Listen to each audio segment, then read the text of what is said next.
Hello everyone. So welcome to class number 4 of self management skills of class 12.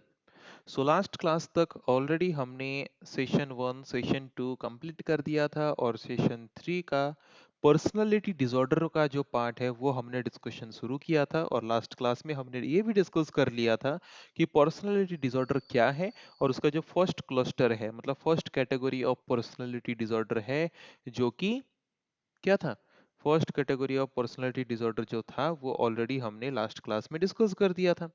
सो आज के class में हम discuss करेंगे second category of personality disorder जो क्या है emotional and impulsive personality disorder. So इस तरह के डिसऑर्डर वाले जो लोग होते हैं वो कैसे बिहेव करते हैं या फिर कैसे रिएक्ट करते हैं, एक सिंपल तरीके से मैं पहले समझा देता हूँ, फिर उसके बाद हम नोट्स में आएंगे। Okay.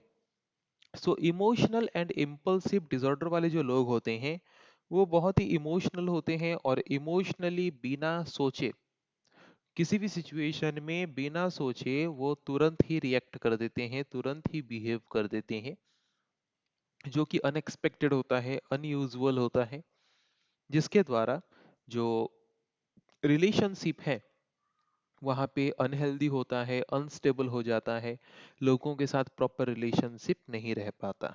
Okay, I hope simple तरीके से ये चीज समझ आ चुका होगा कि ये किस तरह का डिसऑर्डर है। तो इसके जो डिफरेंट टाइप्स भी पढ़ेंगे वो इसी के रिलेटेड भी होगा। ओके। सो क्या है emotional and impulsive personality disorder?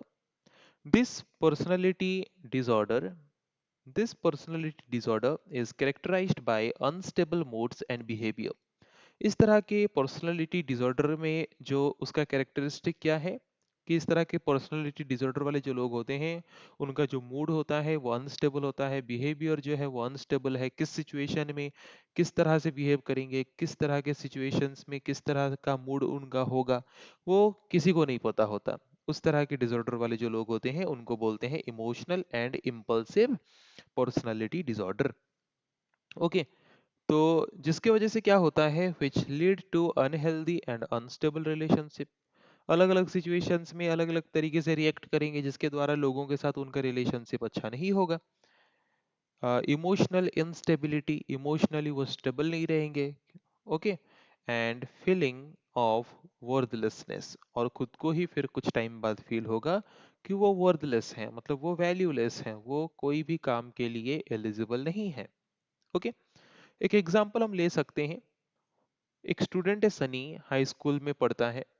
जब भी उसका कम मार्क आता है तो वो हमेशा डिप्रेस हो जाता है और अपने दोस्तों के साथ लड़ने लगता है, और वो कभी भी अपने से सीखने की कोशिश भी नहीं करता। और जब उसके पेरेंट्स या फिर टीचर्स उसको समझाने की कोशिश करते हैं तो वो उल्टा उनके पेरेंट्स या फिर टीचर्स के ऊपर गुस्सा करने लगता है कि नहीं? जहाँ पे हम पढ़ते हैं जिन स्कूल्स में, वहाँ पे हम या फिर ऐसे कुछ स्टूडेंट्स होंगे जो इस तरह से रिएक्ट करते होंगे। जब भी उनका कम मार्क आ जाता है तो वो अपनी गलती से सीखने की कोशिश नहीं करते, तो हमेशा ब्लेम या तो टीचर्स को करते हैं या तो पेरेंट्स को करते हैं, पर खुद कभी गलती को एक्सेप्ट करने की कोशिश नहीं करते या फिर उससे सीखने की कोशिश नहीं करते। और जब भी पेरेंट्स या फिर टीचर्स उनको उनके गलती के बारे में समझाने की कोशिश करते हैं, सिखाने की कोशिश करते हैं, तो वहाँ पे वो गुस्सा हो जाते हैं या फिर चिल्लाने लगते हैं या फिर उनको लगता है कि टीचर्स या फिर पेरेंट्स जो बोल रहे हैं वो वैल्यूलेस है या फिर वर्थलेस है। ओके। सो ये एक तरह का डिसऑर्डर है। किस तरह का डिसऑर्डर है? Emotional and impulsive personality disorder. Okay. So इसके डिफरेंट टाइप्स हैं, जैसे कि एंटी सोशियल पर्सनालिटी डिसऑर्डर उसका एक टाइप है। So anti social personality disorder जिस तरह के लोगों में हमें देखने को मिलता है, उस तरह के लोग जो हैं वो सोशल रूल्स मतलब सोसाइटी के रूल्स को मानते नहीं है, उसके ऑब्लिगेशंस मतलब जो उसके कुछ रिस्ट्रिक्शंस हैं उनको फॉलो नहीं करते। ओके। और they are irritating and aggressive, मतलब वो छोटी छोटी चीज़ों में इरिटेट होने लगते हैं, लोगों के ऊपर बहुत ही ज़्यादा एग्रेसिव होते हैं। एंड एक्ट इम्पल्सिवली, और बहुत ही गलत तरीके से लोगों के साथ एक्ट करते हैं, मतलब एब्यूजिव लैंग्वेजेस यूज करते हैं, लोगों को झूठ बोलते हैं। Okay. They tend to lack guilt, मतलब उनको अपनी गलती का एहसास नहीं होता, उनको अपनी गलती का पछतावा नहीं होता। And fail to learn from experience, और अपनी गलती से वो सीखने की कोशिश भी करते नहीं हैं।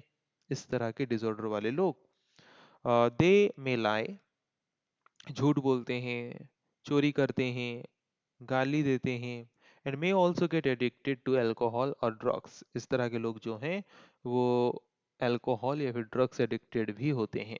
ओके, क्योंकि छोटी छोटी चीज़ों में उनको गुस्सा आता है, छोटी छोटी चीज़ों में इरिटेट लगता है। ओके, तो लोगों के साथ मिलजुल के रहना उनको ज़्यादा पसंद नहीं होता। मतलब जो सोसाइटी के रूल्स रेस्ट्रिक्शंस हैं उनको वो फॉलो नहीं करते, इस तरह के डिसऑर्डर वाले लोग। Next type of emotional and impulsive personality disorder is borderline personality disorder. नाम से ही लग रहा है बॉर्डरलाइन, मतलब ऐसे डिसऑर्डर, मतलब ऐसे लोग जो अपने लाइफ में हर सिचुएशन से हार मान चुके होते हैं, खुद को अकेलापन पाते हैं, खुद को हमेशा अकेला सोचते हैं, खुद को मतलब हमेशा सोचते हैं कि उनके लाइफ में उनके साथ कोई नहीं है कि नहीं। इमोशनली अनस्टेबल होते हैं, मतलब वो फ्रस्ट्रेट होके लोगों के साथ वायलेंटली बिहेव करते हैं। ओके, और इस तरह के लोग जो हैं उनको अपने खुद के वर्दीनेस के बारे में सेंस नहीं होता। They have lack a sense of self worth, खुद के लाइफ के वैल्यू के बारे में उनको खुद को रियलाइजेशन नहीं हुआ होता है। इस तरह के डिसऑर्डर वाले लोग जो हैं, तो इस तरह के लोग जो हैं, हम जैसे कि कैसे डिसाइड कर सकते हैं किस इस तरह के डिसऑर्डर वाले लोग कैसे बिहेव करते होंगे। सुइसाइडल थ्रेट्स, मतलब खुद सुइसाइड करने वाला थ्रेट्स लोगों को देते रहते हैं। एक्ट ऑफ सेल्फ हार्म, खुद को नुकसान पहुंचाने वाला धमकी लोगों को देते रहते हैं। तो इस तरह के डिसऑर्डर वाले लोग जो हैं इस तरह के बिहेव करते हैं, suicidal threats, act of self harm. Okay, और इस तरह के लोग जो हैं वो स्ट्रेसफुल इवेंट्स को हैंडल करने में डिफिकल्टी फेस करते हैं। मतलब कहीं थोड़ा सा स्ट्रेसफुल इवेंट उनको मिला, कहीं थोड़ा सा स्ट्रेस वाला सिचुएशन अराइज हुआ, वो उनके द्वारा इजीली हैंडल नहीं हो पाता और वहां पे तुरंत ही वो सुइसाइड करने का सोचते हैं, खुद को नुकसान पहुंचाने का सोचते हैं, है कि नहीं।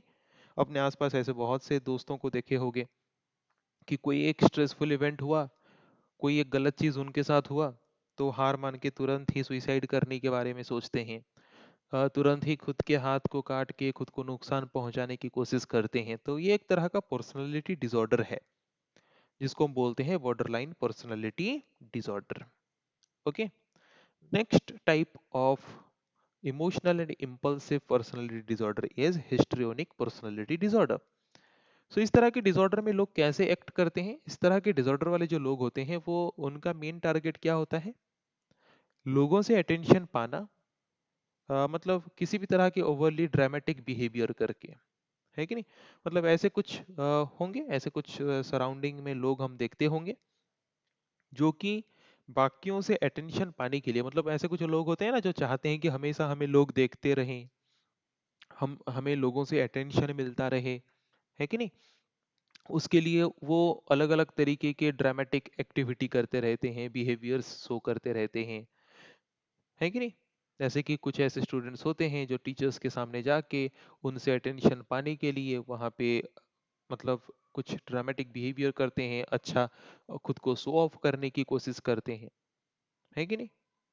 सो इस तरह के डिसऑर्डर वाले जो लोग होते हैं वो एक्सट्रीमली सेंसिटिव होते हैं, किसको लेके, क्रिटिसिज्म एंड डिसअप्रूवल।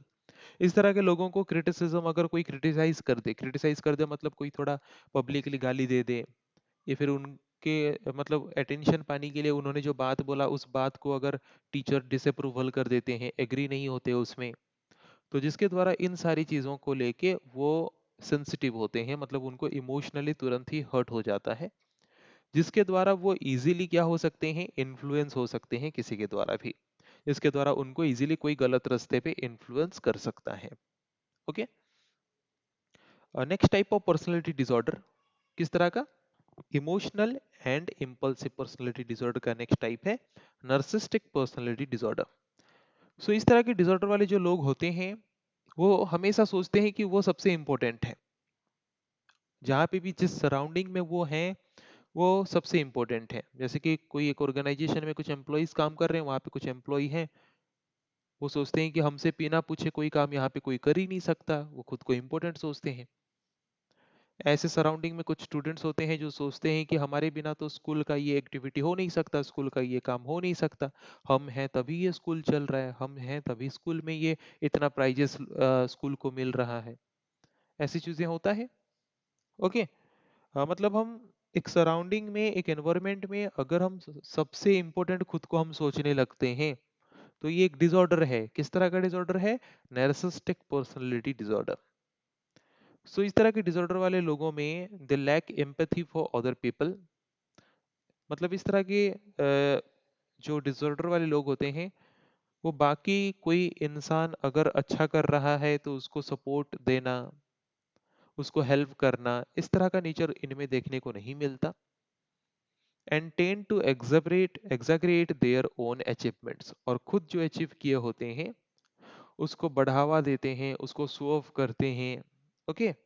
खुद को इम्पोर्टेंट दिखाने के लिए वो अपने अचीवमेंट्स को बार बार लोगों को शो करते रहते हैं, लोगों को मदद करने के बजाय, लोगों को सपोर्ट करने के बजाय। है कि नहीं? सो आई होप सबको क्लियर हो गया होगा कि ये जो डिफरेंट टाइप्स हैं, emotional and impulsive personality disorders, वो क्लियरली समझ आ गया होगा। और एक कैटेगरी है और एक ग्रुप है इस तरह के पर्सनालिटी डिसऑर्डर का, जो है एनेक्सियस पर्सनालिटी डिसऑर्डर, जिसके बारे में हम डिस्कस करेंगे नेक्स्ट क्लास में, जो कि हमारा लास्ट क्लास होगा, नेक्स्ट क्लास। सो आज की क्लास में हमने जितना भी टॉपिक डिस्कस किया, यहीं पे हम क्लास को एंड करेंगे। So thank you everyone.